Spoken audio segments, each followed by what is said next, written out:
Euh, on nous a dit que vous avez écouté une histoire très émouvante l'autre jour par rapport à un Américain qui a servi ici pendant la guerre, justement, et que vous aviez servi comme interprète entre lui et une femme tahitienne qu'il avait rencontrée ici. Est-ce que vous pourriez raconter votre expérience et ce qui s'est passé?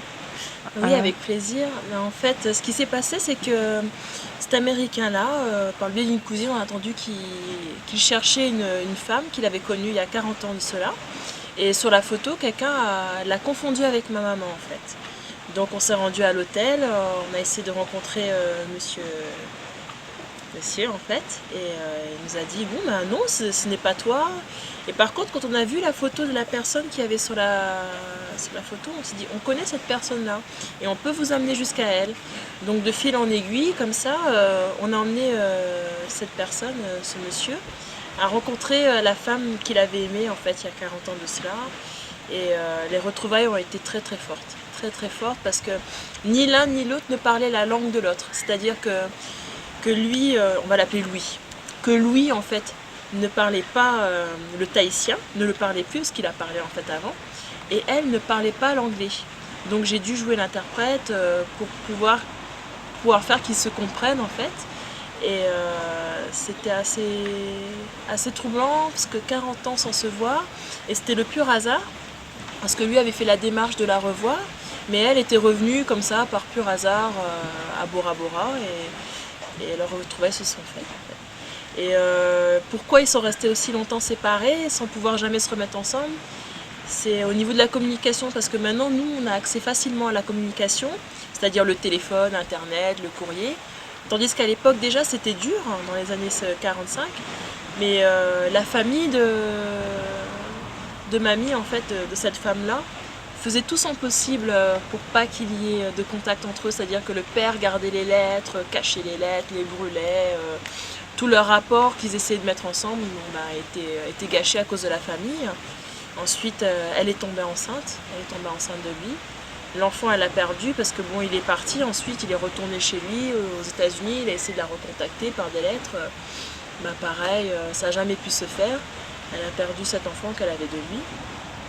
Et chacun, après avoir oublié cette magie, parce que c'était vraiment quelque chose, c'était vraiment leur premier amour à chacun, la première fois qu'ils tombaient amoureux, et chacun de leur côté, après qu'ils n'aient pas pu concrétiser ce couple, ils ont chacun vécu leur propre vie. Elle, au bout de 7 ans, elle s'est mariée, elle a eu des enfants qu'elle a adoptés, et lui, il a eu une femme avec qui il est venu d'ailleurs rechercher cette vahinée.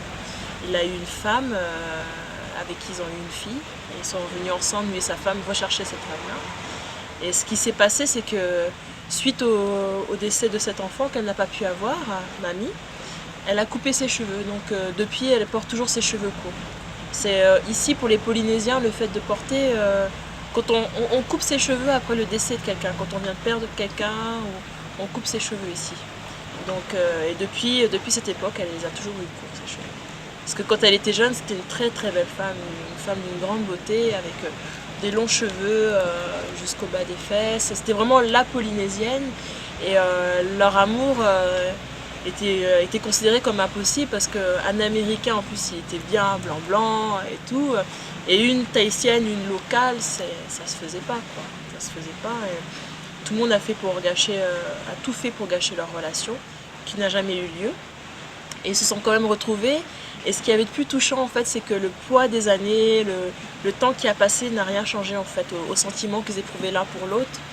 Et même sans qu'ils aient aucun contact physique, on pouvait voir que l'un et l'autre étaient attachés, qu'il y avait vraiment quelque chose de palpable. Je crois que j'étais vraiment touchée de participer, le fait de traduire et tout ça. Je me suis retrouvée là, pas par hasard, parce que j'y crois pas. Et j'ai vraiment joué l'interprète, ça m'a fait une grande joie, parce que je serais contente que quelqu'un fasse ça pour moi. Si vraiment il y avait l'amour de ma vie, que mettre en contact, je serais contente que quelqu'un ait cette initiative-là pour moi. Alors, la femme était présente pendant la rencontre entre la Tahitienne et Oui. l'Américain.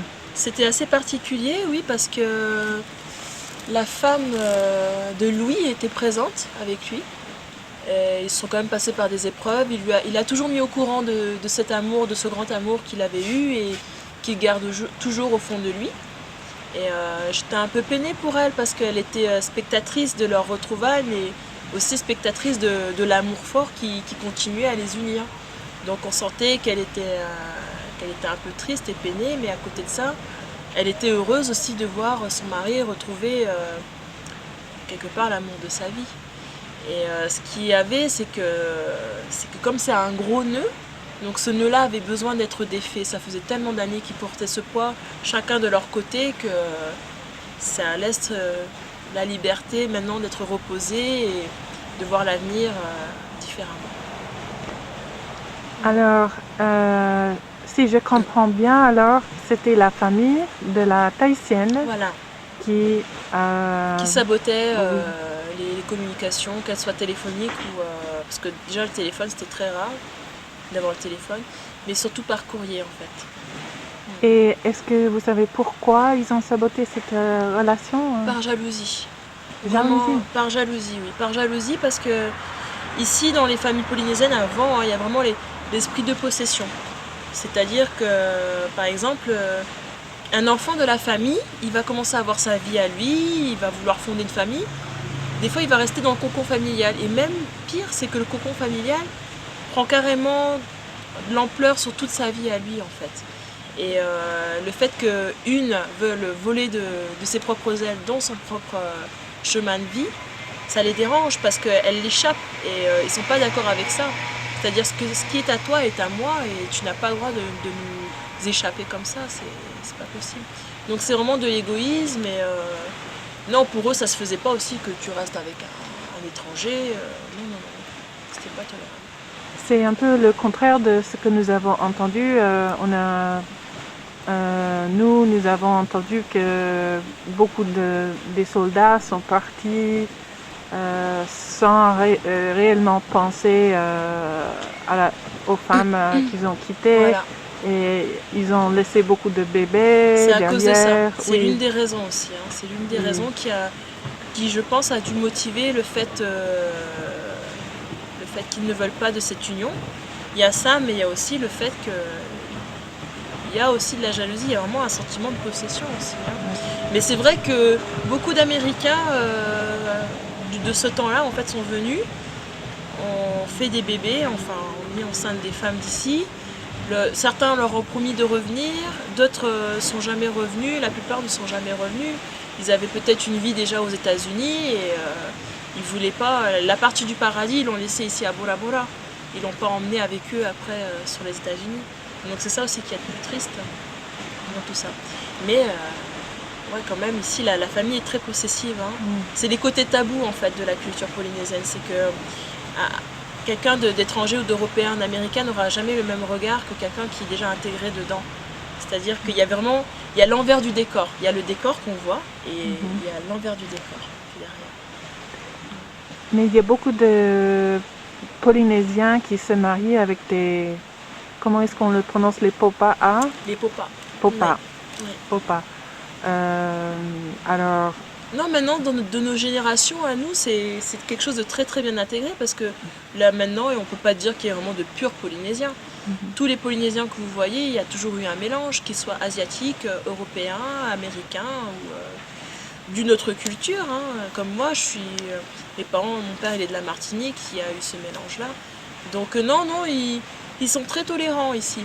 Mais c'était vraiment par rapport à ce qui s'était passé à l'époque des faits, où les Polynésiens sont des gens très très généreux et c'est vrai que si tu prends leur fille comme ça, tu prends une partie d'eux-mêmes, ça leur fait très très mal quoi.